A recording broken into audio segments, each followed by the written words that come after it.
QBTS stock analysis and QBTS stock prediction. Is it a buy right now? Watch this 1-minute video till the end to find out. D-Wave Quantum is just been putting in crazy numbers. I mean, I see this thing blow up 53% since last time we closed, you know, pretty much today, Monday. And my prediction was made right here. Now, if you don't believe me, I mean, I don't know what to tell you. Like, this is the video that was made. I have the time, you know, the date. This was made 13th of December. Obviously really depends on the move, so it's not complicated, but that's how the video looked like. I mean, come on, you can't make this thing up.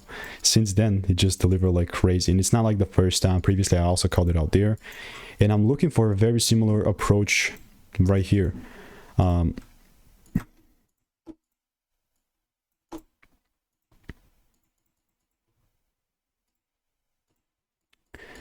As of right now, I would only look to long this if the price pulls down inside my demand area and gives me my confirmation that I want to see. If that happens, cool. I mean, if it doesn't happen, then it's also cool. I would just really don't have two F's about it. So yeah, definitely will keep you updated. If you want to learn the strategy, there is a free newsletter, and I'll see you in the next one.